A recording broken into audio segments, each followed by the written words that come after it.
Boa noite, irmãos. Graça e paz. Vamos dar início ao nosso culto esta noite. Que juntos essa noite possamos adorar o nosso Deus, ao único que é digno de receber todo louvor e toda adoração. Amém? Pedir para os irmãos colocarem em pé. E vamos juntos cantar o cântico que diz: cantar perto está o Senhor. Sei que está meio friozinho, mas vamos cantar bem animados. Glória a Deus, ao nosso Senhor Jesus. Amém?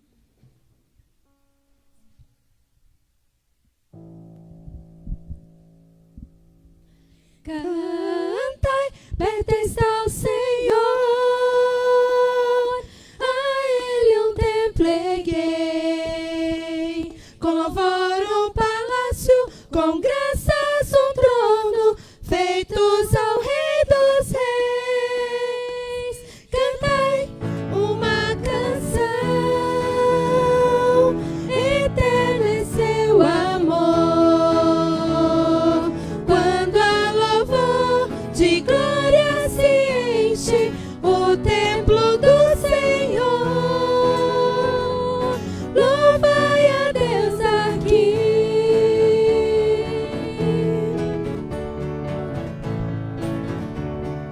Vamos juntos louvar o nosso Deus. Cantai, perto está o Senhor, a Ele um templo erguei, com louvor um palácio, com graças um trono, feitos ao Rei dos Reis. Cantai uma canção, eterno é seu amor, quando a louvor de glória se enche o templo do Senhor.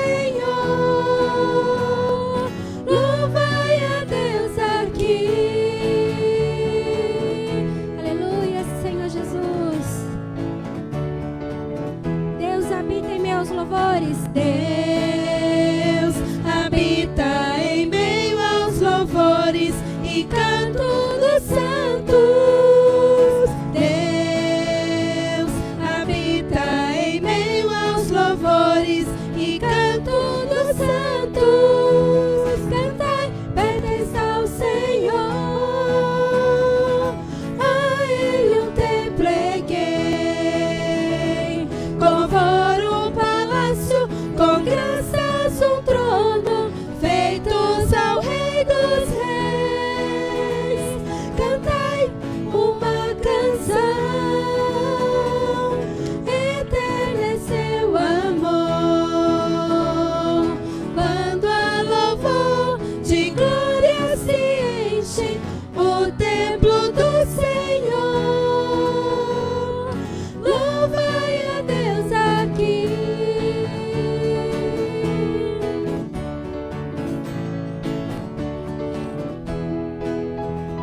Estamos alegres com os feitos do Pai, a Ele louvamos. Estamos alegres com os feitos do Pai, a Ele louvamos. Cantai, perto está o Senhor, a Ele um templo erguei, com louvor um palácio, com graças um trono, feitos ao Rei dos Reis. Cantai uma canção, eterno é seu amor, quando a louvor de glória se enche o templo do Senhor.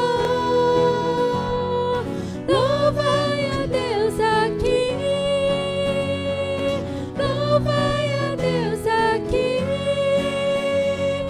Louvai a Deus aqui.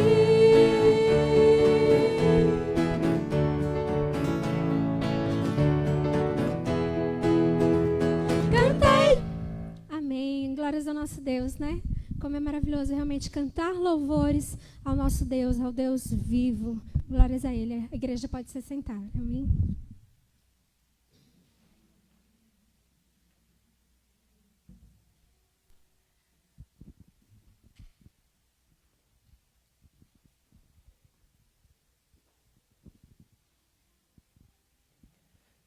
Boa noite, meus irmãos, a graça e a paz do nosso Senhor Jesus. Amém? Realmente que nós cantemos louvores em adoração ao nosso Deus, o único digno de honra e glória. Quero convidá-los a abrirem suas Bíblias, o Salmo 121. Salmo de número 121. Este salmo faz parte de uma série de salmos que é chamado Cânticos de Romagem ou Cânticos de Degrau, porque eram geralmente salmos cantados pelo povo de Israel enquanto se dirigiam ao templo de adoração a Deus. Ele começa praticamente aqui no Salmo 120 e vai até o Salmo de número 134. Todos esses salmos são chamados Cânticos de Romagem ou Cânticos da Peregrinação, hinos que o povo entoava ao se dirigir ao templo para louvar e adorar a Deus. Salmo de número 121, um salmo que fala da fidelidade de Deus no cuidado para com o seu povo. Diz a palavra: eleva os olhos para os montes, de onde me virá o socorro? O meu socorro vem do Senhor, que fez o céu e a terra. Ele não permitirá que os teus pés vacilem, não dormitará aquele que te guarda. É certo que não dormita, nem dorme o guarda de Israel. O Senhor é quem te guarda, o Senhor é a tua sombra à tua direita. De dia não te molestará o sol, nem de noite a lua. O Senhor te guardará de todo mal, guardará a tua alma. O Senhor guardará a tua saída e a tua entrada, desde agora e para sempre. Que Deus abençoe a leitura da sua palavra. O salmista começa dizendo: elevo os olhos para os montes, de onde me vem o socorro, e ele reconhece que o socorro vem do Senhor. O Senhor que guarda, sustenta, fortalece, o Senhor que realmente está sempre presente ali na vida do seu povo. E é esse Deus a quem nós adoramos e exaltamos. Vamos orar? Pai amado, nós te louvamos, Senhor, e te agradecemos pela tua bondade e misericórdia sobre as nossas vidas. A bondade do Senhor, ó Pai, que nos segue todos os dias. Te louvamos, ó Deus, e bendizemos o teu nome pela tua provisão de cada dia, porque na tua fidelidade o Senhor não deixa faltar, ó Pai, o nosso sustento. Te louvamos, ó Deus, pela proteção do Senhor. O Senhor que nos guarda, ó Pai, nos livra de todo mal. Te louvamos, ó Deus, pelo teu cuidado. Muito obrigado, ó Deus, por este culto, ó Pai, este tempo que nós passamos aqui, reunidos no teu santo nome, para te exaltar, ó Deus, e te glorificar, porque só tu és digno de louvor e adoração. O Senhor, ó Deus, que faz com que os nossos pés não vacilem. O Senhor é aquele que nos mantém, ó Pai, de pé diante das adversidades. O Senhor, ó Pai, que não dorme, mas que vela por nós enquanto nós descansamos. O Senhor, ó Pai, que renova as nossas forças físicas, mentais e espirituais. É a Ti, ó Pai, que nós exaltamos e glorificamos. E como povo, igreja do Senhor, corpo de Cristo, família, nós estamos aqui reunidos para juntos declararmos, ó Pai, toda a Tua grandeza e majestade. Por isso nós te louvamos e bendizemos em nome de Jesus. Colocamos, ó Deus, as nossas vidas em Tuas mãos.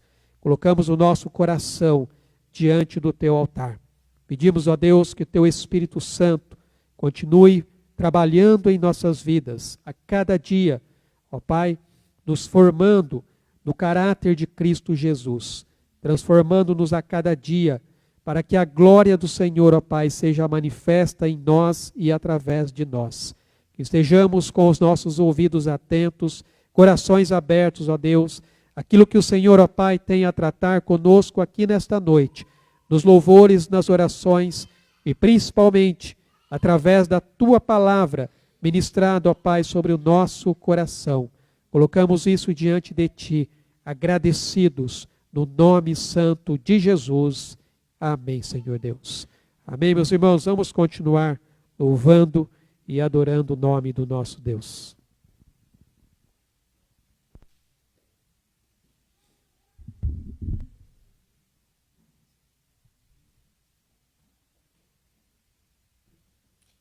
mais uma vez que os irmãos se coloquem em pé.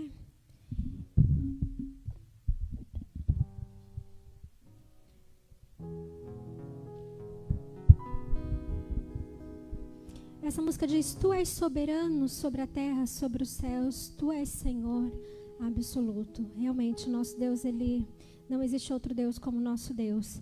E apesar dessa glória toda, né, dessa glória que o Senhor tem, Ele se importa com cada um de nós, né? E isso, tanto que Ele se importa que Ele deu o seu único filho para morrer naquela cruz, para nos salvar e nos perdoar de todos os nossos pecados. Então, que possamos sempre lembrar disso, né? Do amor do Senhor tão grande pelas nossas vidas. Amém?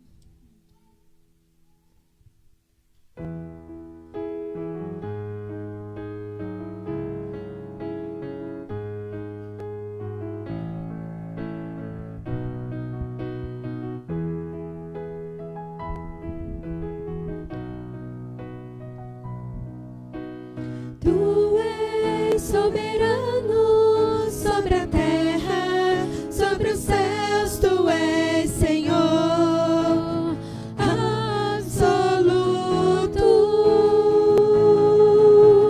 Tudo que existe acontece, Tu sabes muito bem. Tu és tremendo. E apesar dessa glória que tens, Tu te importas comigo também. E este amor tão grande eleva-me, amarra-me a Ti. Tu és tremendo. Aleluia, Senhor Jesus. Obrigada, Deus, pelo seu amor, pelas nossas vidas. Tu és soberano sobre a terra, sobre os céus, Tu és Senhor absoluto. Tudo que existe acontece, Tu sabes muito bem. Tu és tremendo. E apesar dessa glória que tens, Tu te importas comigo também. E este amor tão grande eleva-me, amarra-me a Ti. Tu és tremendo. E apesar dessa glória, E apesar dessa glória que tens,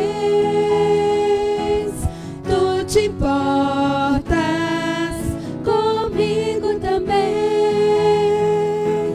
E este amor tão grande eleva-me, amarra-me a Ti.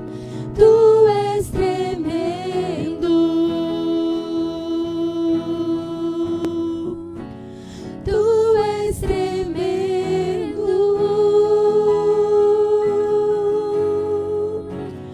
Tu és tremendo.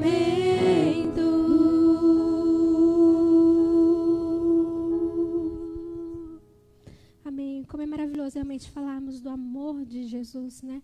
O amor dele para com as nossas vidas. Um amor tão grande, tão valioso que ele tem por nós. Glórias a ele, glórias a Deus por isso, amém? E agora também os irmãos têm a oportunidade de estar trazendo aqui na frente os seus dízimos e as suas ofertas. Grande é o nosso Deus, só Ele é digno do nosso louvor e da nossa adoração.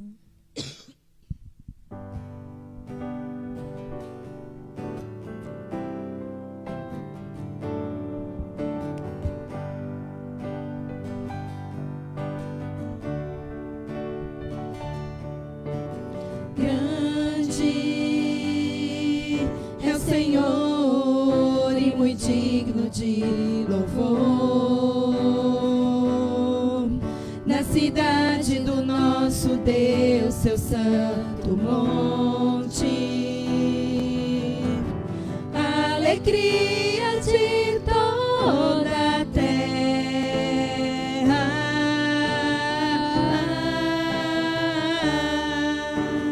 Grande é o Senhor em quem nós temos a vitória. Aleluia, Senhor, tu és grande. Que nos ajuda contra o inimigo. Por isso diante dele nos prostramos.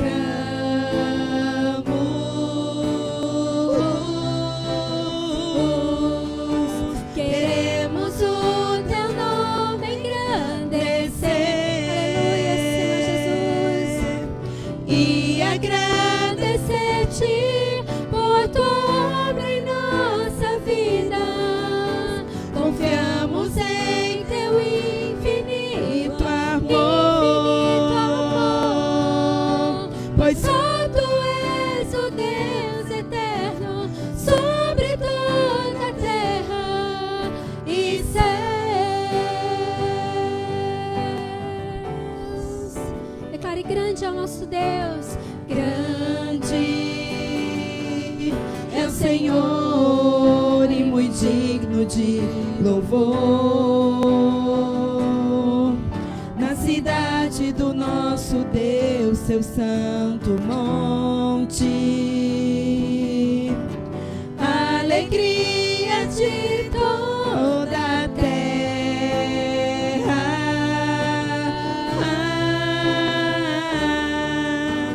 Grande é o Senhor em quem nós temos a vitória. Que nos ajuda a cada dia. Que nos ajuda contra o inimigo. Por isso diante dele nos prostramos.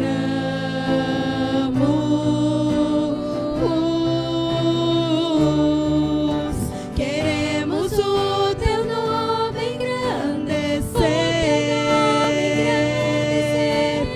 e agradecer-te por tua obra em nossa vida. Confiamos em teu infinito amor, pois só tu és o Deus eterno sobre toda a terra e céus. Queremos o teu nome engrandecer, Senhor. Queremos o teu nome engrandecer. Adora o Senhor essa noite. E agradecer-te por tua obra em nossa vida. Confiamos em teu infinito amor, pois só tu és o Deus eterno sobre toda a terra e céus.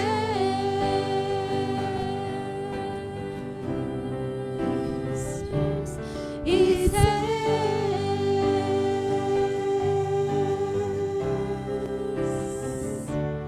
E céus.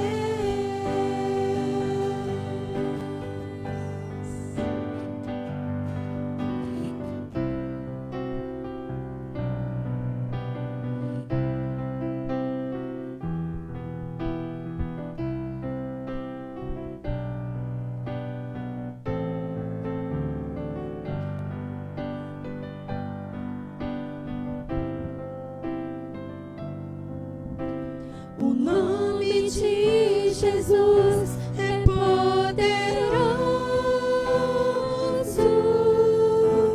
O nome de Jesus é sobre todo. Declare o nome mais doce. Nome mais doce, nome mais lindo, nome sublime, é o nome de Jesus. O nome de Jesus levanta os mortos.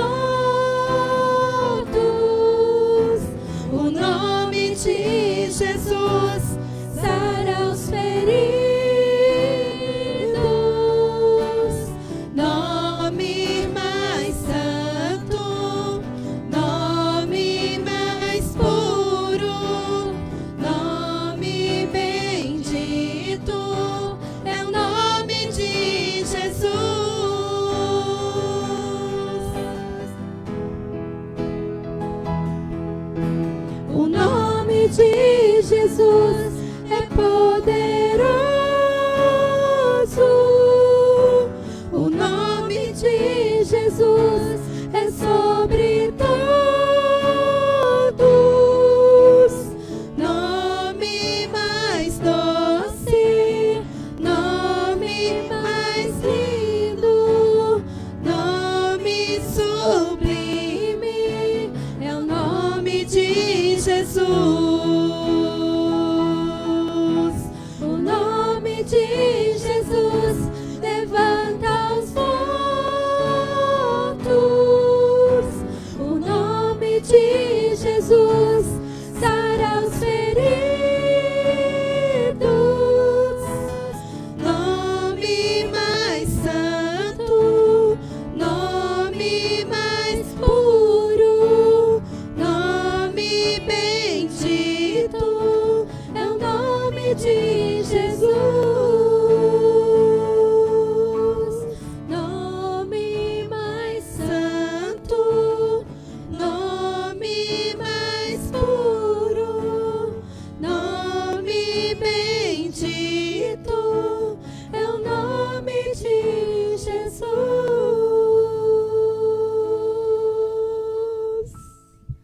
Amém, Senhor Jesus. Obrigada, Deus, pelo teu amor tão grande, pelas nossas vidas, Senhor Jesus. Obrigada, Deus, porque a cada dia o Senhor está ao nosso lado, Senhor, nos amparando, nos confortando, Senhor, nos ajudando, nos fortalecendo, Senhor Jesus. Obrigada pelo teu amor tão grande pelas nossas vidas, Senhor Jesus. Obrigada porque nós temos um Deus grandioso, um Deus maravilhoso, um Deus que sara, um Deus que cura, um Deus que liberta, Senhor Jesus. Pai, obrigada, Senhor, porque Tu és o Deus Todo-Poderoso, Senhor Jesus.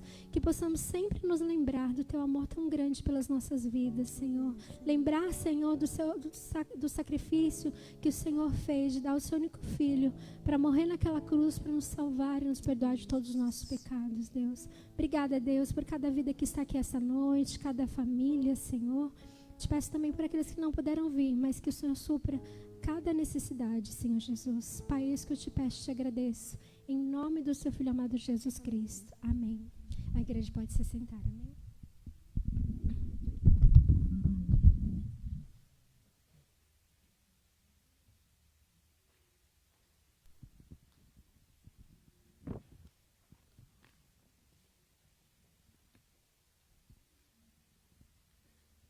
Amém, meus irmãos.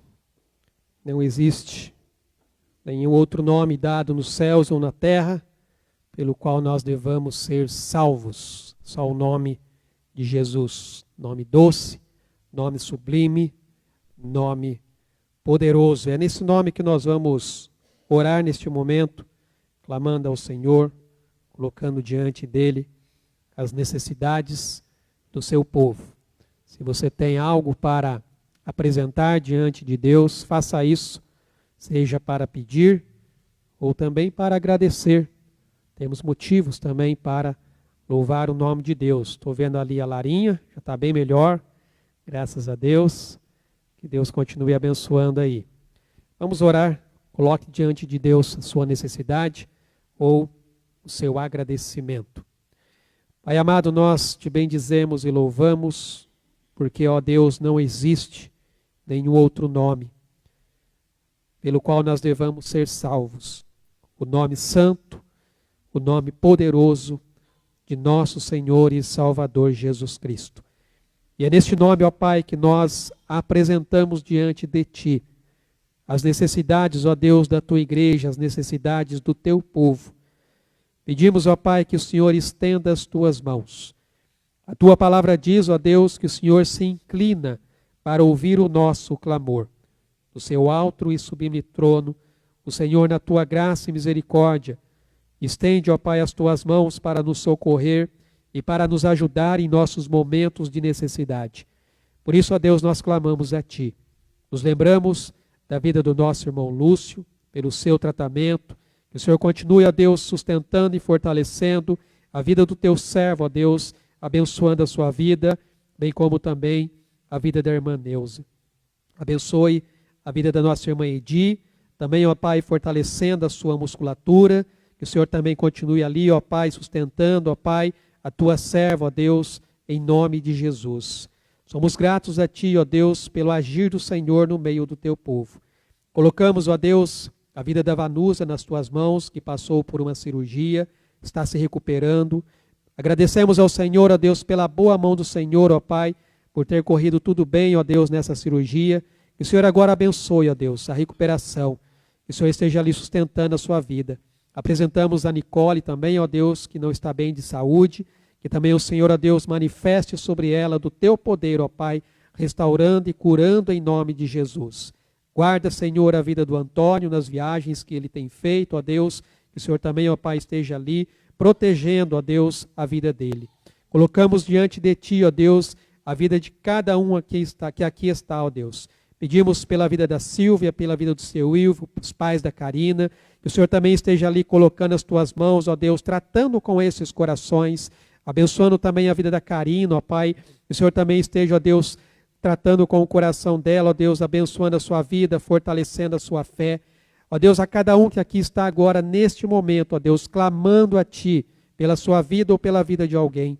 Somos gratos a Ti, ó Deus, pela vida da Larinha, ó Pai, pelo cuidado que o Senhor, ó Deus, tem para com ela. Que o Senhor continue abençoando, ó Pai, a vida dela, ó Deus, a vida do Bruninho, ó Pai, a vida da Bruna e também a vida do Silas, ó Pai, sustentando essa família diante do Senhor. A cada um que aqui está, ó Pai, colocando diante de Ti a sua necessidade, neste nome poderoso, que é o nome de Jesus, no qual, ó Pai, como igreja, nós clamamos a Ti nesta noite, crendo, ó Pai, no Seu agir, ó Deus, crendo, ó Pai, que o Senhor está intervindo em favor do Teu povo, da Tua igreja, ó Pai, restaurando, ó Pai, curando e salvando vidas. É no nome de Jesus que nós oramos e já agradecemos. Amém, Senhor Deus. Amém. Amém, meus irmãos. Convido vocês a abrirem suas Bíblias, o livro de Atos, capítulo 3. Hoje nós vamos meditar praticamente em todo este capítulo do livro de Atos.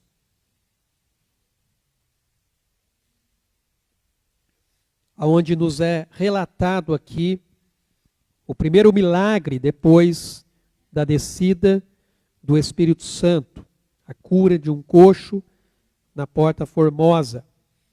E logo depois temos a pregação de Pedro, também ali, mediante este milagre que Deus havia realizado.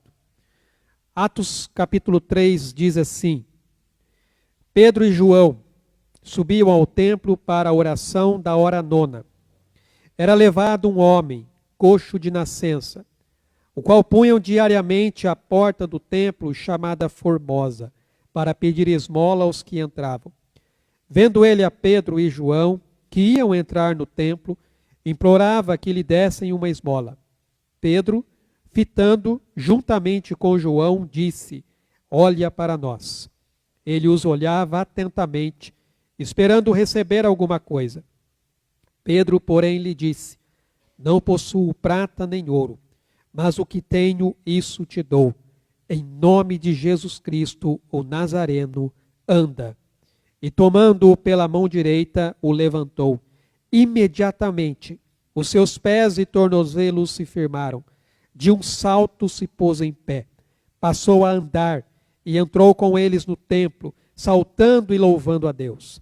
Viu todo o povo a andar e a louvar a Deus, e reconheceram ser ele o mesmo que esmolava, assentado à porta formosa do templo. E se encheram de admiração e assombro por isso que lhe acontecera. Apegando-se ele a Pedro e a João, todo o povo correu atônito para junto deles no pórtico chamado de Salomão. À vista disto, Pedro se dirigiu ao povo dizendo: Israelitas, por que vos maravilhais disto? Ou por que fitais os olhos em nós, como se pelo nosso próprio poder ou piedade o tivéssemos feito andar? O Deus de Abraão, de Isaque e de Jacó, o Deus de nossos pais, glorificou a seu servo Jesus, a quem vós traístes e negastes perante Pilatos, quando este havia decidido soltá-lo. Vós, porém, negastes o santo e o justo, e pedistes que vos concedessem um homicida. De Sarte matastes o autor da vida, a quem Deus ressuscitou dentre os mortos, do que nós somos testemunhas. Pela fé em um nome de Jesus, é que esse mesmo nome fortaleceu a este homem que agora vedes e reconheceis. Sim, a fé que vem por meio de Jesus deu a este saúde perfeita na presença de todos vós. E agora, irmãos, eu sei que o fizestes por ignorância, como também as vossas autoridades. Mas Deus assim cumpriu o que dantes anunciara por boca de todos os profetas, que o seu Cristo havia de padecer. Arrependei-vos, pois, e convertei-vos, para serem cancelados os vossos pecados, a fim de que da presença do Senhor venham tempos de refrigério, e que envie ele o Cristo, que já vos foi designado, Jesus, ao qual é necessário que o céu receba até os tempos da restauração de todas as coisas, de que Deus falou por boca dos seus santos profetas desde a antiguidade. Disse, na verdade, Moisés: o Senhor Deus vos suscitará dentre vossos irmãos um profeta semelhante a mim. A ele ouvireis em tudo quanto vos disser. Acontecerá que toda alma que não ouvir a esse profeta será exterminada do meio do povo. E todos os profetas, a começar com Samuel, assim como todos quantos depois dele falaram, também anunciaram estes dias. Vós sois os filhos dos profetas e da aliança que Deus estabeleceu com vossos pais, dizendo a Abraão: na tua descendência serão abençoadas todas as nações da terra. Tendo Deus ressuscitado o seu servo, enviou-o primeiramente a vós outros para vos abençoar, no sentido de que cada um se aparte das suas perversidades. Deus abençoe a leitura, uma leitura um pouco extensa, mas nós vamos aqui refletir em cima deste capítulo. Irmãos, a palavra de Deus é a nossa fonte de fé, de esperança e também de autoridade. No livro de Atos dos Apóstolos, nós encontramos, como temos dizido aqui, o relato do nascimento da igreja e o poder do Espírito Santo, que vem operando agora através dos apóstolos para a edificação da igreja e também para a expansão do reino de Deus. E o capítulo 3 aqui de Atos apresenta um episódio marcante. Essa cura de um homem coxo na porta do templo, que vai nos revelar aqui algumas verdades. Verdades a respeito da graça de Deus, do Evangelho de Cristo e também da missão da igreja. Irmãos, este episódio ele não é apenas uma narrativa de um milagre isolado, mas é a expressão da continuidade da obra e do ministério de Cristo, manifestada agora através dos seus discípulos, sobre a direção do Espírito Santo. Algo ao qual Jesus já havia se referido naquilo que Marcos vai dar um destaque e que nós conhecemos como chamada Grande Comissão. Marcos, no seu evangelho, ele diz: estes sinais hão de acompanhar aqueles que creem.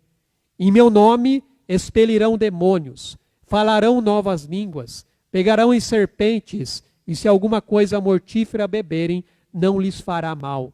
Se impuserem as mãos sobre os enfermos, eles ficarão curados. E quando nós vamos para o Evangelho de João, capítulo 14, voltando aqui um pouquinho, João 14, no versículo 12, Jesus diz o seguinte: em verdade, eu vos digo, que aquele que crê em mim fará também as obras que eu faço, e outras maiores fará, porque eu vou para junto do Pai. Como igreja, irmãos, nós reconhecemos a soberania de Deus. Nós reconhecemos a centralidade de Cristo e esse chamado que temos de anunciar um evangelho com ousadia, anunciar o evangelho com fidelidade à palavra de Deus. Eu quero refletir aqui sobre alguns tópicos nesse texto, destacando aqui algumas lições para nós. A primeira coisa que nós podemos ver aqui é a condição do homem coxo e essa necessidade de esperança. Nos versos 1 a 3, nos é relatada que este homem, ele era levado até a porta do templo e ali ele ficava pedindo esmola a todos os que por ali passavam. Como judeus, irmãos, que Pedro e João eram, eles continuaram indo aos cultos no templo por algum tempo, mesmo depois da instituição e da formação da igreja. Porque, na verdade, esse período é um período de adaptação, é um período de mudança, onde vai haver, então, essa separação do judaísmo para o cristianismo. E isso não aconteceu, é claro, de uma hora para outra, mas foi um processo gradual. E é interessante notar que o dia de um judeu começava bem cedo, às 6 horas da manhã, e se encerrava por volta das 18 horas da tarde. E para os judeus mais devotos, irmãos, havia 3 momentos de oração ao longo do dia. A chamada hora terceira, que era às 9 horas da manhã. Eu até coloquei um slide aqui para os irmãos verem, comparado com as horas que nós temos hoje, como que funciona ali o horário de um judeu. Mas eles tinham esses 3 períodos principais de oração. A chamada hora terceira, que era às 9 horas da manhã, a 6ª hora, que era ao meio-dia, e a hora 9ª, que era às 3 horas da tarde, que inclusive era a hora onde também havia ali os sacrifícios. E os apóstolos, eles continuaram seguindo esses costumes. Mesmo abraçando a fé em Cristo, eles não viraram as costas às tradições judaicas, exceto, é claro, aos sacrifícios. Quanto a isso, eles entenderam que não havia mais necessidade de se sacrificar nenhum animal. Mas quanto às outras práticas, eles ainda continuaram fazendo, principalmente com relação à oração. E ao subir então ao templo, eles encontram ali um homem que desde o seu nascimento era incapaz de andar. Ele estava ali na porta chamada Formosa, que também era chamada de Porta Bela, pedindo esmolas aos que entravam no templo. E não era por um acaso que ele ficava exatamente naquela porta. Vamos dizer que era a entrada principal do templo. Geralmente, quando você vai em lugares assim, principalmente igrejas, é muito comum você ver ali pessoas à porta da igreja pedindo coisas. Porque é o lugar mais propício, vamos dizer assim, para que você possa receber uma esmola.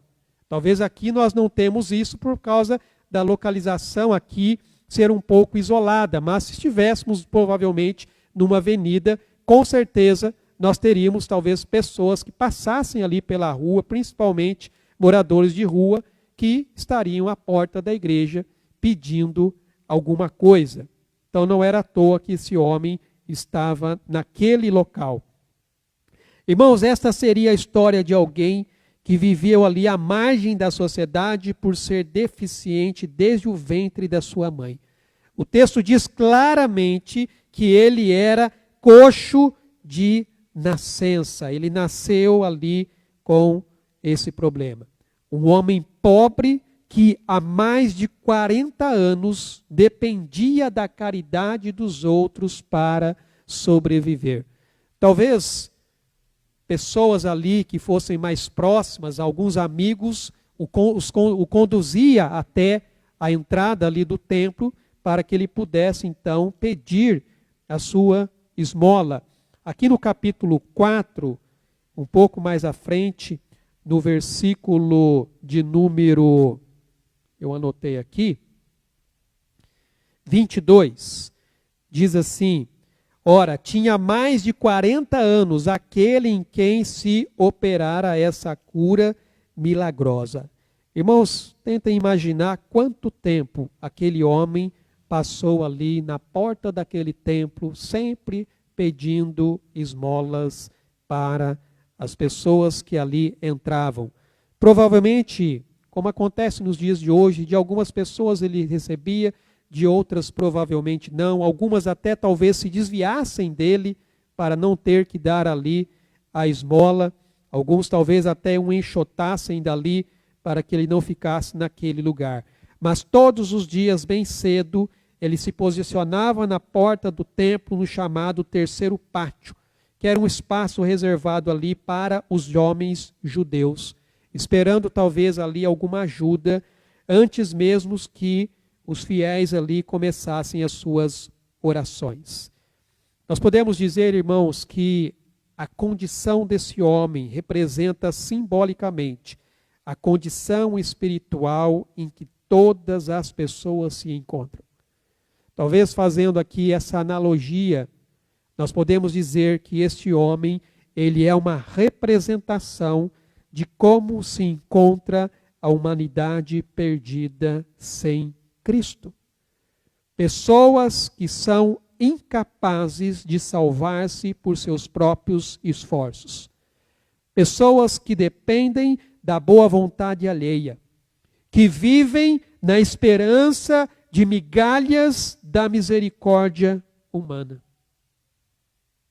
Esse mendigo, ele esperava misericórdia sobre a forma de dinheiro, porque ele estava prestes ali a receber algo maior do que isso.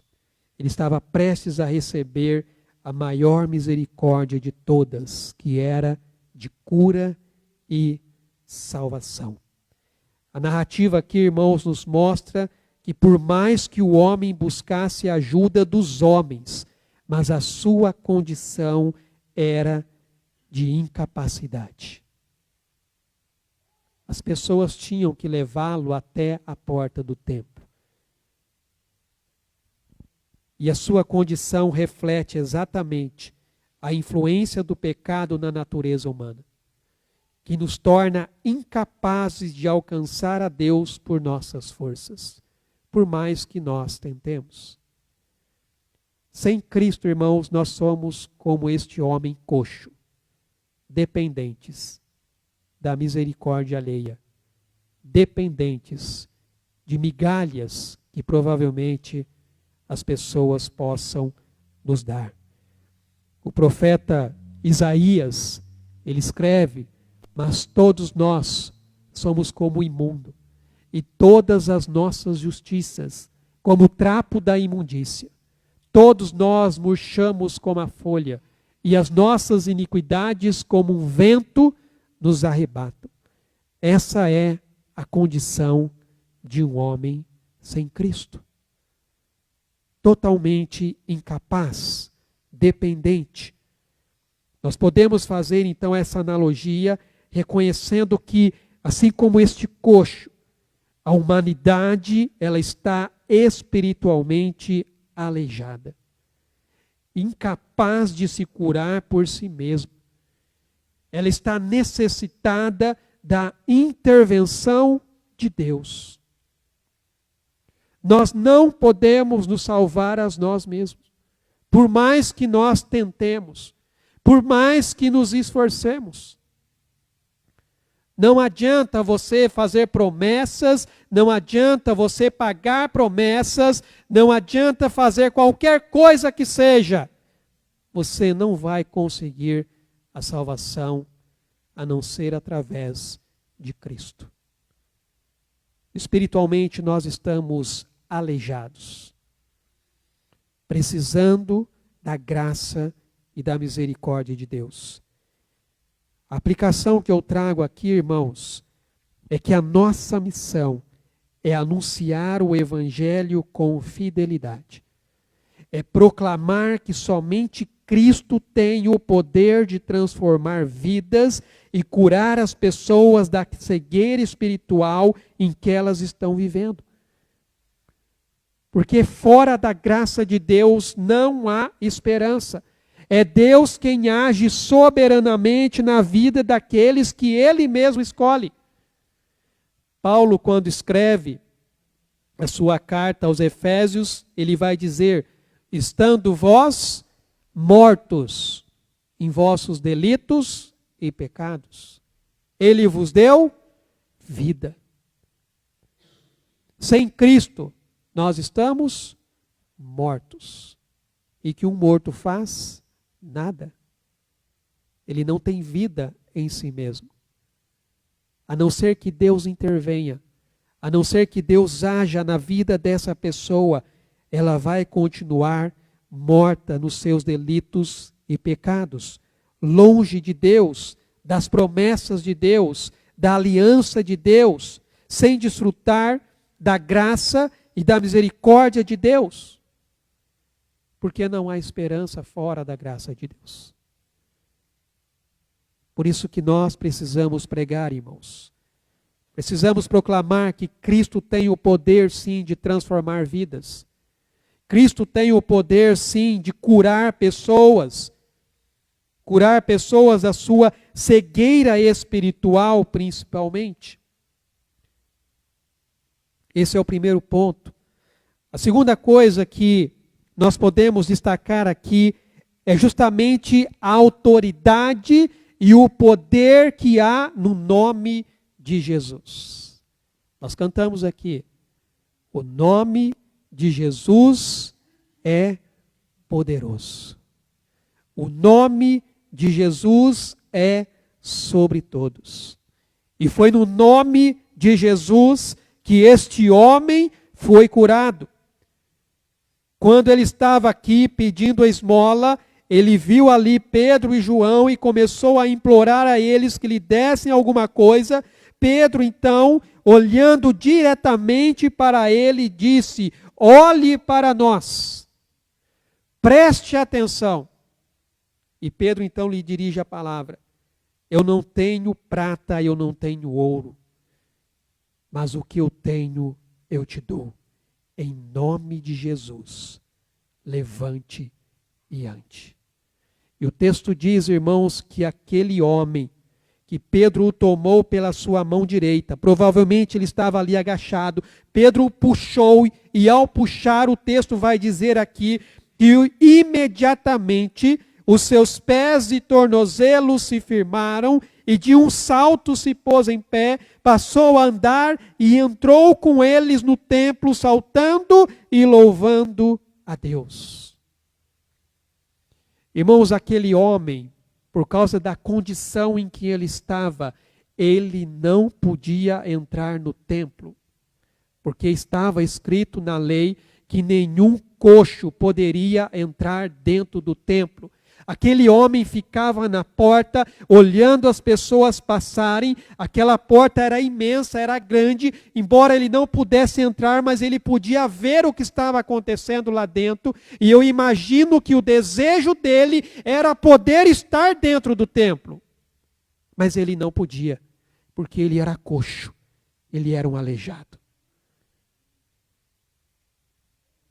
E por mais de 40 anos ele ficou ali, apenas olhando as pessoas entrarem e saírem, oferecendo as suas orações e os seus sacrifícios a Deus. Mas provavelmente, com um desejo no seu coração: como eu gostaria de poder entrar lá. Como eu gostaria de poder oferecer a minha oração a Deus, de oferecer o meu sacrifício diante de Deus. Por isso que o texto, irmãos, nos ressalta aqui que ele entrou no templo com Pedro e João, saltando e louvando a Deus. Tamanha era a alegria daquele homem, provavelmente não somente pelo fato dele ter sido curado, mas pelo fato de que agora eu posso entrar no templo, eu posso estar diante da presença de Deus. Diante da resposta ao pedido de esmola, Pedro e João fixam seu olhar sobre aquele homem. E ele, aguardando a ajuda financeira, ficou atento, olhando para Pedro e João, esperando receber ali algum donativo. Mas ao ouvir a resposta de Pedro, ele provavelmente deve ter sentido uma mistura de esperança, mas também de decepção. Pedro, sem dinheiro, ofereceu a esse homem algo ainda melhor. Pedro disse, na autoridade do nome de Cristo, ele ordenou: levanta-te e anda. Em nome de Jesus. E imediatamente ele foi curado. Não houve nenhuma espera, irmãos, para aquela cura. O texto diz que imediatamente ele recebeu a cura da parte de Deus. Eu não sei quanto a vocês, mas a gente vai passando a idade, né? E as nossas juntas parece que não vão ficando tão lubrificadas assim. Então, de vez em quando, você vai dar uma esticada, você só ouve uns estralos. Eu, de vez em quando, eu estou ali muito tempo sentado, às vezes eu vou levantar assim, quando eu dou uma virada no pé, dá aquele crack, bem no tornozelo. Chega a fazer um barulho alto, a Luciana até assusta de vez em quando. Ele está faltando um pouquinho de óleo aqui. Eu imagino que aquele homem tenha sentido essa mesma coisa, os artelhos dele. O texto diz que os seus pés e tornozelos se firmaram. Lembre-se que quem escreveu o livro de Atos foi Lucas. Lucas era médico. E a linguagem que é utilizada aqui é a linguagem de um médico. Quando ele diz que os seus pés e tornozelos se firmaram, ele está utilizando uma linguagem médica. Esse homem, irmãos, foi curado. E essa ordem não foi uma simples palavra de esperança, mas foi uma expressão do poder que há no nome de Jesus Cristo. E na Bíblia, irmãos, o termo nome está ligado à essência, à influência da pessoa. Então, quando se fala no nome de Jesus, isso se refere à sua verdadeira natureza. O próprio anjo, quando foi anunciar a Maria, ela disse que o nome do filho seria Jesus. E não seria por um acaso que ele se chamaria assim. O texto vai dizer ali: ela dará à luz um filho e lhe porás o nome de Jesus, porque ele salvará o seu povo dos pecados dele. O nome Jesus significa Deus é salvação. Ou o Senhor salva. Esse é o significado do nome Jesus. Uma variante do nome Josué também, que tem esse significado. Deus é a salvação, ou Deus salva. E um pouco mais à frente aqui no capítulo 4, versículo 12, quando Pedro e João estavam diante do sinédrio, eles vão dizer assim: não há salvação em nenhum outro, porque abaixo do céu não existe nenhum outro nome dado entre os homens pelo qual importa que sejamos salvos. É só no nome de Jesus. Quando Pedro e João curam o coxo em nome de Jesus, ele estava invocando o poder que há na pessoa de Cristo e não nele. Porque as pessoas ficaram admiradas ao ver aquele homem curado. E o texto vai dizer que ele se apegou a Pedro e a João, porque aquilo chamou a atenção. E Pedro vai dizer: não fomos nós quem curamos este homem. Não fui eu. Não é no meu nome. É no nome de Cristo, é no nome de Jesus que este homem está aqui diante de vocês, saltando, pulando, e é exatamente aquele mesmo homem que vocês viam todos os dias lá na porta do templo pedindo esmola. Ele está aqui agora, porque em nome de Jesus ele foi curado. Ele recebeu a salvação. Infelizmente, hoje nós temos muitos que curam, mas não glorificam o nome de Jesus. Glorificam a si mesmos. Mas esse homem foi curado no nome de Jesus. O nome de Jesus, ele é especial, porque representa quem Jesus é. Jesus é o Salvador. E só aqueles que realmente creem nele é que podem invocá-lo com fé. Só aqueles que realmente receberam o Espírito Santo em seu coração é que podem dizer que Jesus é o Senhor. Paulo, quando escreve aos Coríntios, capítulo 12, versículo 3, ele diz assim: por isso vos faço compreender que ninguém que fala pelo Espírito de Deus afirma anátema ou maldito Jesus. Por outro lado, ninguém pode dizer Senhor Jesus, senão pelo Espírito Santo. O Espírito que estava na vida daqueles apóstolos curou aquele homem no nome de Jesus. Aquele homem coxo, que passou tanto tempo vivendo na miséria, mas ele precisou ser despertado da sua letargia espiritual para que ele pudesse estar aberto a receber uma bênção espiritual.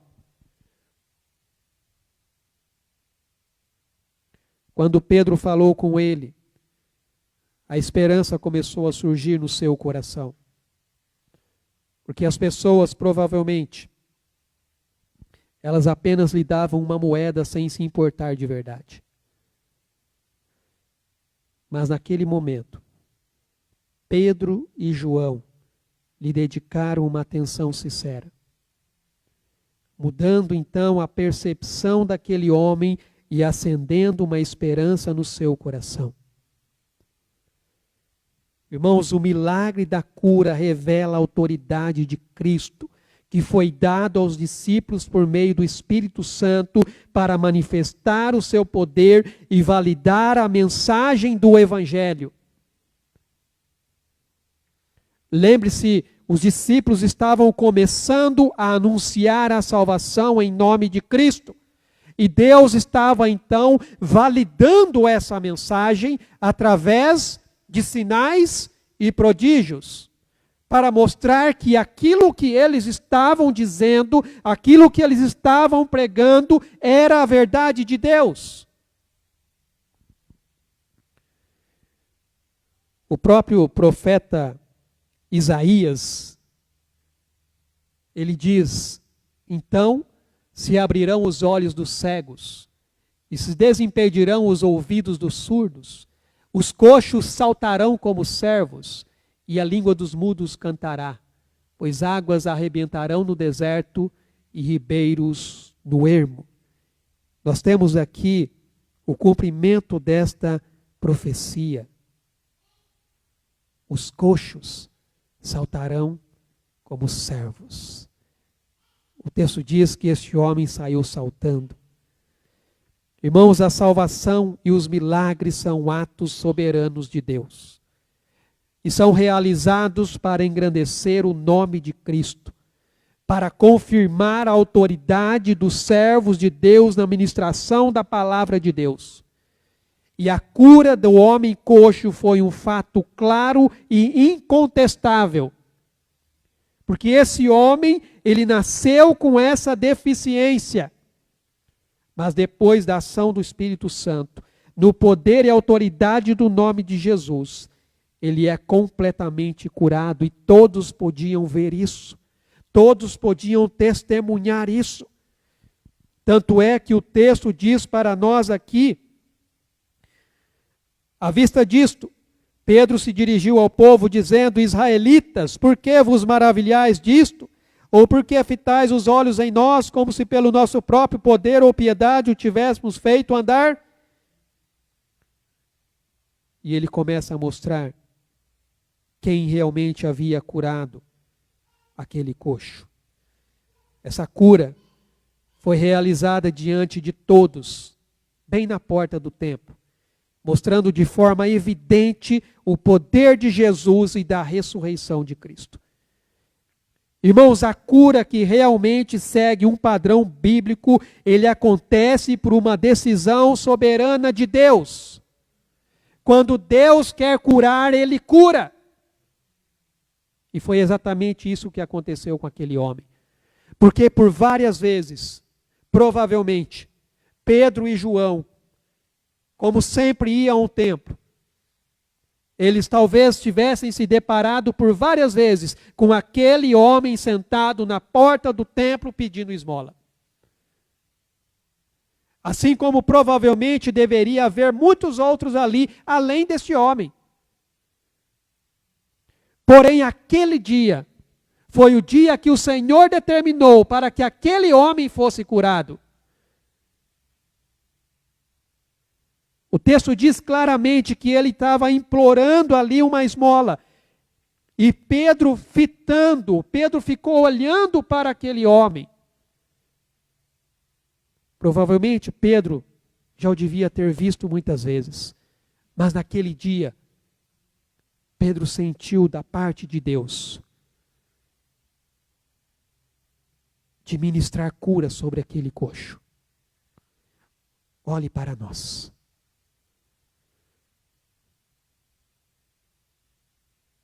Em nome de Jesus, levante-se e ande.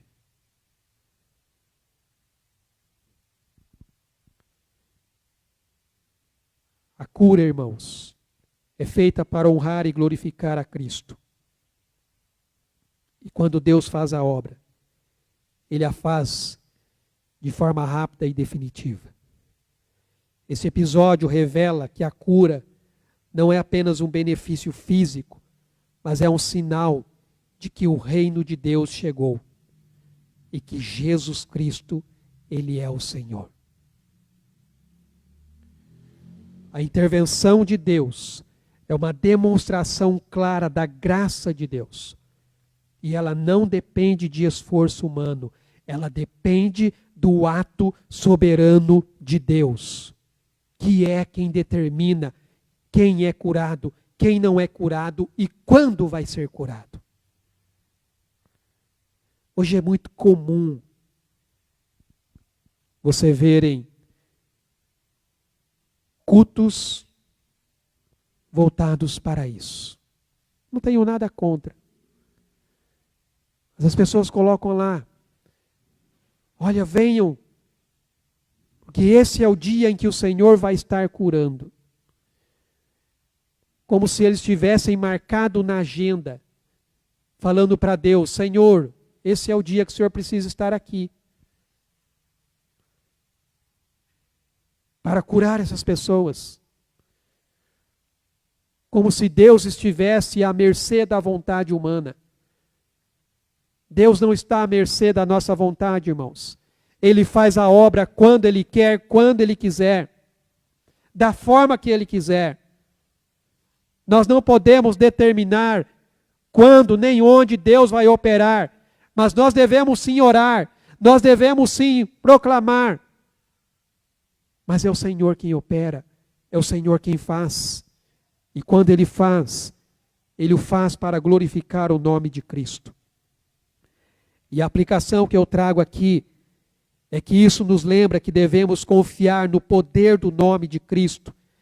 O nosso papel não é confiar em estratégias humanas, mas é confiar na autoridade do Senhor, porque é o Senhor quem opera os milagres espirituais e físicos segundo a sua vontade. Irmãos, nós devemos proclamar que a salvação vem de Cristo. Toda a autoridade na terra e no céu foi confiada a Ele, e é no nome de Cristo que as coisas acontecem.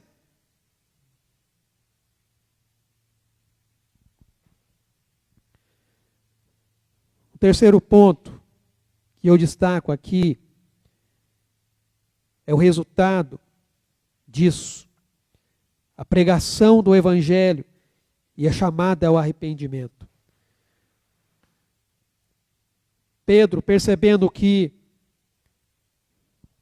aquele ato de cura chamou a atenção das pessoas E as pessoas começaram então a se aglomerar. Pedro então aproveita essa oportunidade, assim como ele aproveitou a oportunidade na descida do Espírito Santo, para fazer o quê? Pregar a palavra. Anunciar o Evangelho de Cristo, chamar o povo ao arrependimento. Da mesma forma como no dia de Pentecostes, mediante a cura desse homem, Pedro então aproveitou a oportunidade para pregar. E ele apresenta Jesus como o Messias que foi rejeitado pelos seus e vai exortar o povo ao arrependimento. O verso 19 diz claramente: arrependei-vos, pois, e convertei-vos, para serem cancelados os vossos pecados.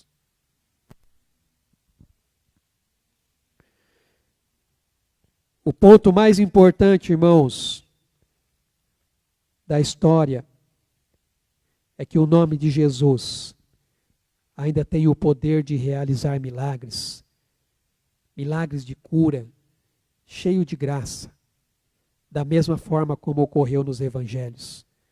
Porque os milagres na Bíblia são chamados sinais do reino de Deus. Todas as vezes em que há manifestação do poder de Deus curando uma pessoa, lembre-se, aquilo é um sinal, o reino de Deus chegou. Arrependa-se e converta-se do seu pecado. A pregação de Pedro, ela foi centrada na pessoa de Cristo, na sua morte, na sua ressurreição e no convite ao arrependimento. Se você prestar atenção na pregação que Pedro faz aqui, ela não é diferente da pregação que ele fez anteriormente. O propósito é o mesmo: anunciar a salvação em Cristo e chamar o povo ao arrependimento. Esse é o propósito pelo qual nós anunciamos o Evangelho. Nós pregamos a palavra. Esse agir poderoso de Deus, irmãos, na vida da igreja, está diretamente ligado à pregação fiel da sua palavra. A pregação da palavra é o principal instrumento que produz a manifestação do poder de Deus na vida da igreja. Paulo, quando escreve aos Romanos, ele diz: a fé vem pelo ouvir. Ouvir o quê? A palavra de Deus. A pregação do Evangelho. A cura desse homem, irmãos, foi algo realmente extraordinário. Como nós dizemos, foi um milagre. E o milagre, ele abre as portas, ele chama a atenção, ele facilita a pregação da palavra.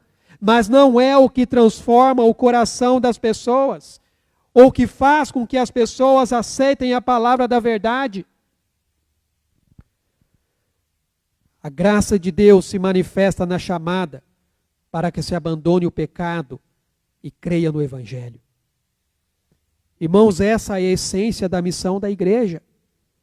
Pregar o Cristo crucificado e oferecer o arrependimento e a fé.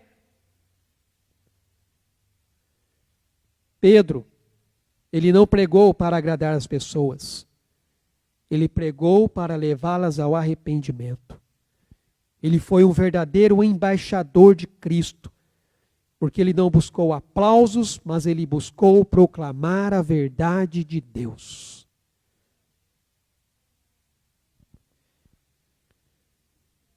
Mesmo que o Calvário tenha sido o fim para os homens, a ressurreição de Jesus foi a última palavra de Deus, revelando o seu poder e a sua soberania sobre a morte e também sobre a vida. E Jesus enviou, irmãos, o Espírito Santo. E a prova de que ele está vivo é exatamente a cura deste homem e de muitos outros que foram e virão a ser curados no nome de Jesus. Irmãos, Pedro aqui falou a um povo religioso. No Pentecostes ele falou para diversos povos, tanto os judeus quanto os gentios. Mas aqui ele estava falando especificamente para o povo judeu, um povo religioso, um povo que conhecia a lei de Deus, que praticava os seus rituais, mas mesmo assim, isso não era suficiente para a salvação. Era necessário que eles se arrependessem e tivessem seus corações mudados. O cancelamento, irmãos, dos pecados acontece quando nos arrependemos, quando nos convertemos, porque ninguém nasce salvo. Todos nós nascemos afastados de Deus e precisamos de uma mudança no nosso coração. E o arrependimento e uma nova vida são essenciais para você entrar no reino de Deus. Foram essas as palavras que Jesus disse a Nicodemos quando Nicodemos foi questioná-lo durante a noite. Jesus foi muito claro para Nicodemos, dizendo o seguinte: a isto respondeu Jesus: em verdade eu te digo, que se alguém não nascer de novo, não pode ver o reino de Deus. No verso 5, respondeu Jesus: em verdade eu te digo, quem não nascer da água e do Espírito não pode entrar no reino de Deus. Se você não se arrepender, se você não se converter, se você não entregar a sua vida para Cristo, você não verá o reino de Deus, você não entrará no reino de Deus.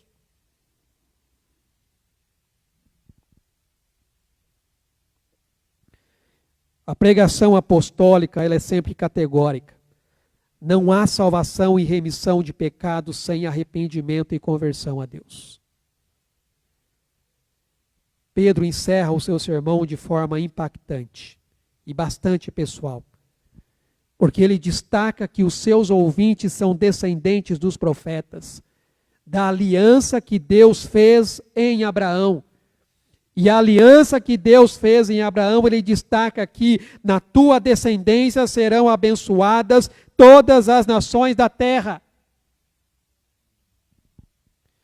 Por meio de Jesus, o Messias ressuscitado, todas as nações recebem as bênçãos da aliança.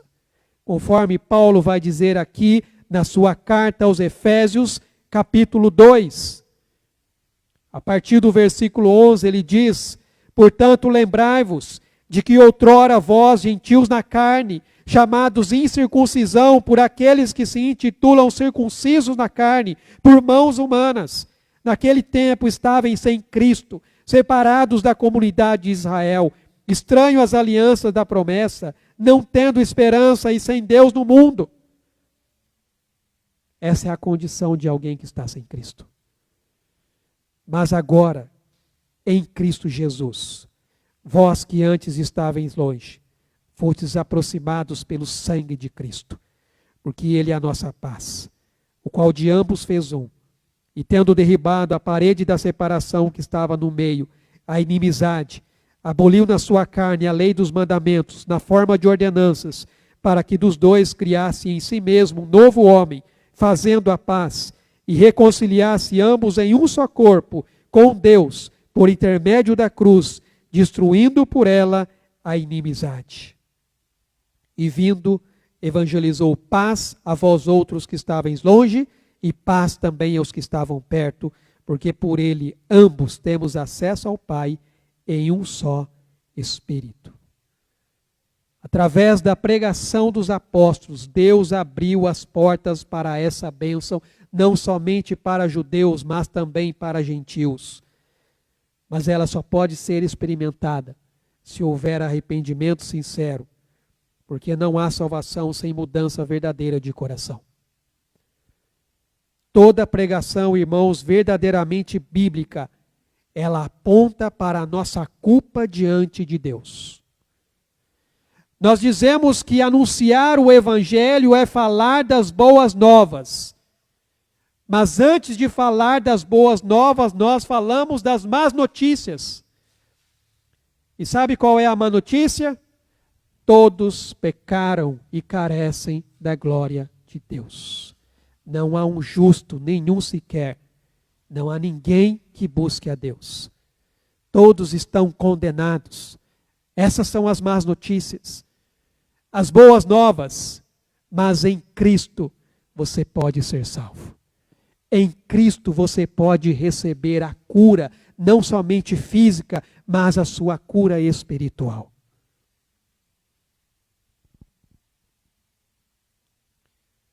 Somente quem reconhece o seu pecado consegue entender a necessidade de Jesus como Salvador.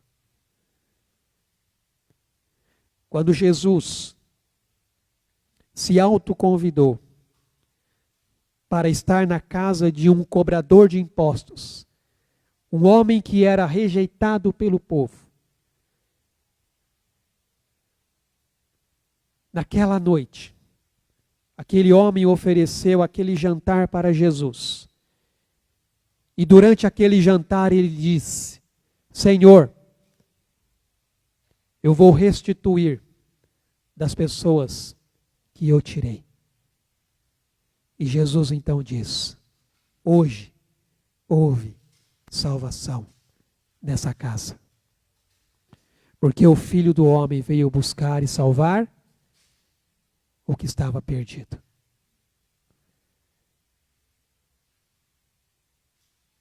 Aonde Cristo entra, aonde Cristo chega, chega também a salvação. Qual é a aplicação para nós, irmãos? A igreja deve ser fiel na proclamação do Evangelho, sem acomodar-se às modas ou às pressões culturais. Porque o verdadeiro Evangelho, irmãos, ele chama ao arrependimento. O verdadeiro Evangelho, irmãos, ele chama a conversão e a fé em Cristo. Hoje nós temos muitas pessoas pregando um evangelho superficial, um evangelho que não é centrado em Cristo, mas é centrado apenas na pessoa, para dar felicidade ao coração das pessoas, para levar com que as pessoas sintam-se bem com elas mesmas. Esse não é o evangelho de Cristo. O evangelho de Cristo chama ao arrependimento, a confissão dos pecados e a entrega da vida a Deus. Esse é o verdadeiro evangelho de Cristo. Não há salvação fora de Cristo. Por isso que a pregação ela precisa ser clara, ela precisa ser contundente, centrada na pessoa de Cristo, na sua morte, na ressurreição dentre os mortos. Conforme o apóstolo Paulo fala aqui na sua carta aos Coríntios: irmãos, venho lembrar-vos o evangelho que vos anunciei, o qual recebestes e no qual ainda perseverais. Por ele também sois salvos, se retiverdes a palavra tal como vô-la preguei, a menos que tenhais crido em vão. Antes de tudo, vos entreguei o que também recebi, que Cristo morreu pelos nossos pecados, segundo as Escrituras. Foi sepultado e ressuscitou ao terceiro dia, segundo as Escrituras. É esse evangelho que nós anunciamos, irmãos. É esse evangelho que, como igreja, nós pregamos. E por fim, nós vemos aqui a resposta da igreja e o papel da graça na conversão. Aquele homem foi curado. E após ser fortalecido, ele entrou no templo juntamente com Pedro e com João, glorificando a Deus pela cura que ele havia recebido. Irmãos, isso demonstra que a graça de Deus, ela opera na vida do pecador, conduzindo à salvação, produzindo louvor e adoração genuína. A única resposta que aquele homem podia dar era de louvar ao Senhor, ser grato. O coração de um pecador é despertado para adorar e glorificar a Deus, porque a salvação é obra da graça soberana de Deus, o Deus que escolhe, chama e transforma vidas. A conversão, irmãos, é um ato da graça irresistível de Deus. Quem é tocado pelo Espírito não pode resistir à graça de Deus. Você acha que foi você que veio a Cristo? Não foi. Foi Cristo que te trouxe. Foi o Espírito Santo que levou você até Ele. Por nós mesmos, irmãos, nós não buscamos a Deus. Fomos tocados pelo Senhor. É o Senhor quem nos chama. Jesus fala sobre isso em João capítulo 6. Veja só as palavras de Jesus. João 6, versículo 37, diz assim: todo aquele que o Pai me dá, esse virá a mim. E o que vem a mim, de modo nenhum lançarei fora. Porque eu desci do céu, não para fazer a minha própria vontade, e sim a vontade daquele que me enviou. E a vontade de quem me enviou é esta, que nenhum eu perca de todos os que me deu. Pelo contrário, eu o ressuscitarei no último dia. De fato, a vontade de meu Pai é que todo homem que vir o Filho e nele crer, tenha vida eterna, e eu o ressuscitarei no último dia. Você só veio a Cristo porque Deus tocou no seu coração. Nós o amamos porque Ele nos amou primeiro.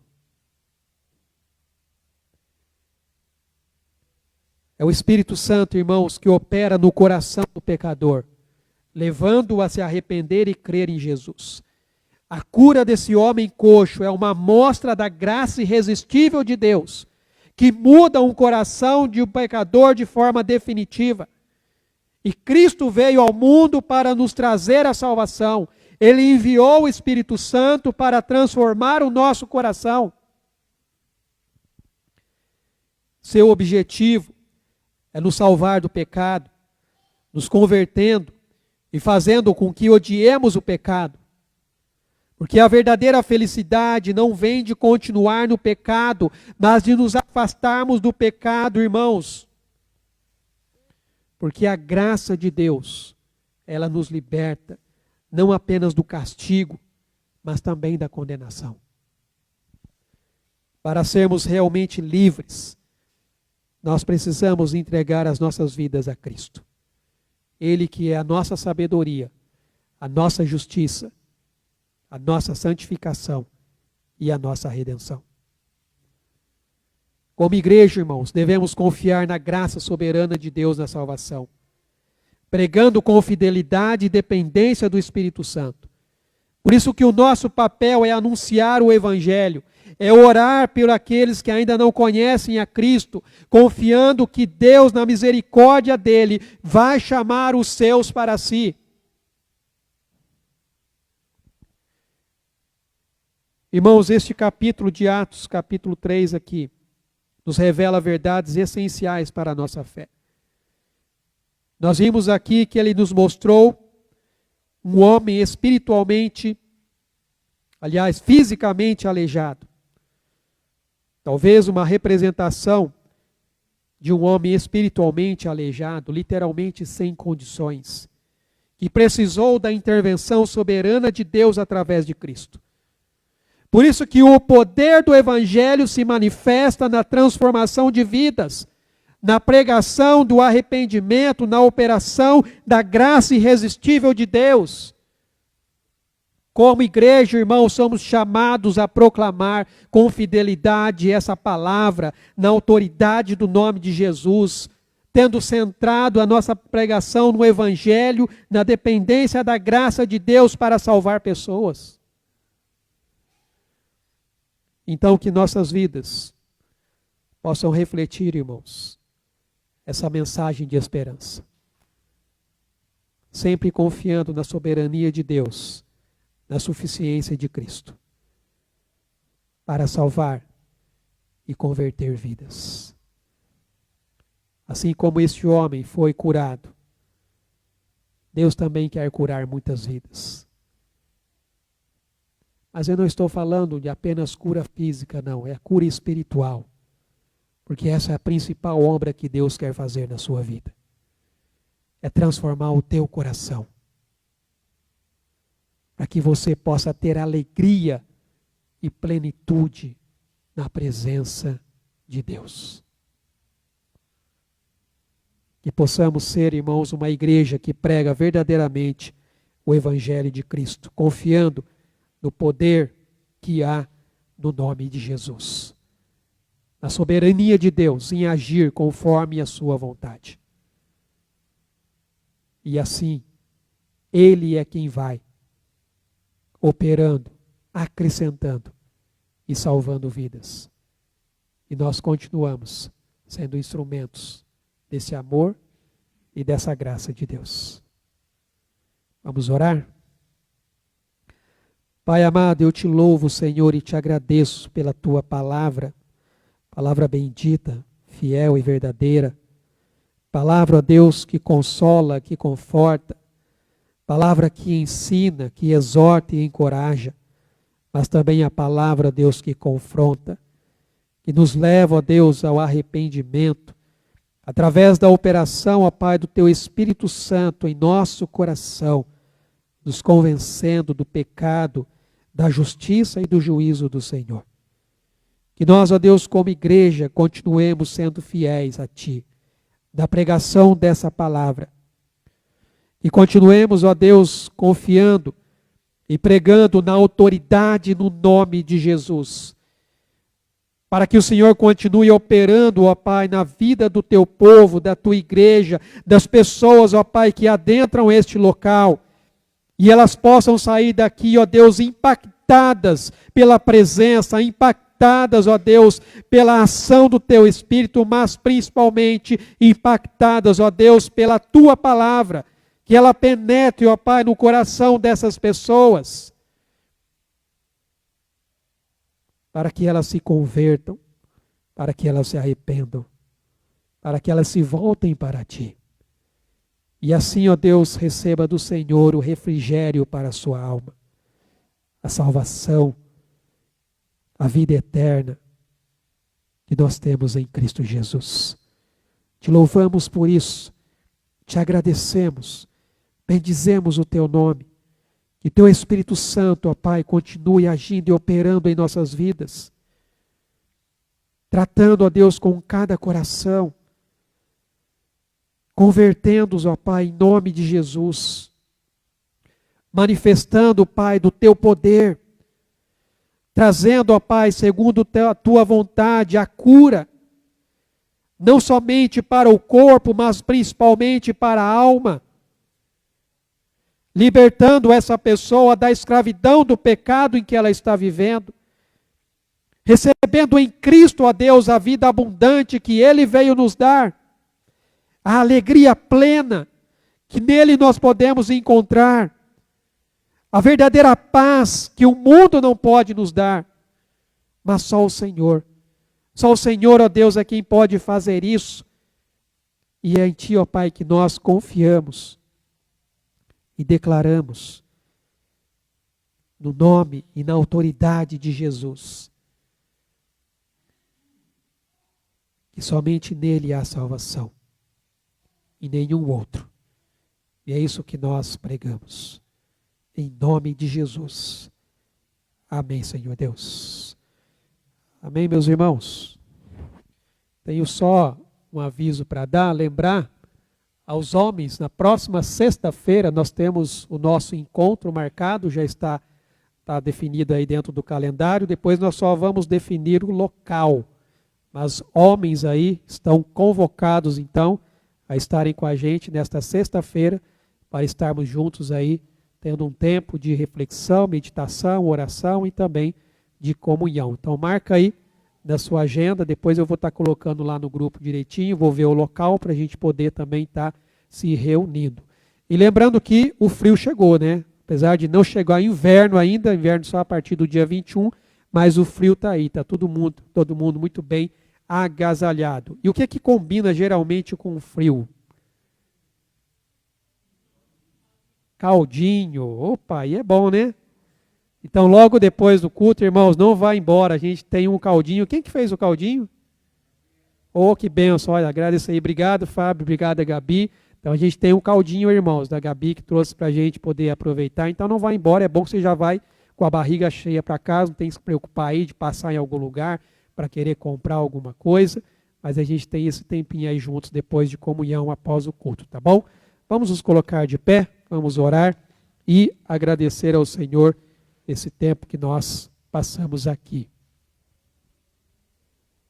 Assim, lembrando que essa semana nós temos também o nosso GDC, tá? Os grupos de discipulado e crescimento nos lares, depois a gente divulga também aí os locais para que os irmãos possam estar participando, tá bom? Vamos orar? Pai amado, nós te louvamos, te agradecemos por este tempo que nós passamos aqui, reunidos no teu nome, ó Deus, como igreja, família, corpo de Cristo. Muito obrigado, Deus, pela presença do teu Espírito Santo em nosso meio. Te agradeço e te louvo, ó Pai, pelo manifestar, ó Pai, da tua graça sobre as nossas vidas.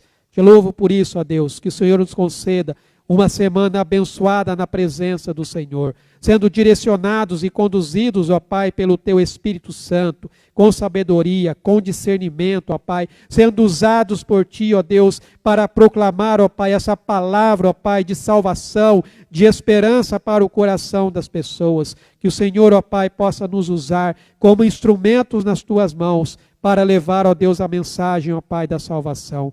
Ó Pai, nós Te louvamos e agradecemos. Em nome de Jesus, nós te pedimos, ó Pai, que a graça do nosso Senhor Jesus Cristo, o amor de Deus, o nosso Pai, e as ricas consolações e a comunhão do Teu Espírito Santo, seja com o Teu povo que se une neste local e em toda a face da terra, até aquele grande dia, o dia em que nós estaremos para sempre com o Senhor. Em nome de Jesus, amém, Senhor Deus. Amém, meus irmãos, tenham uma semana abençoada na presença do Senhor.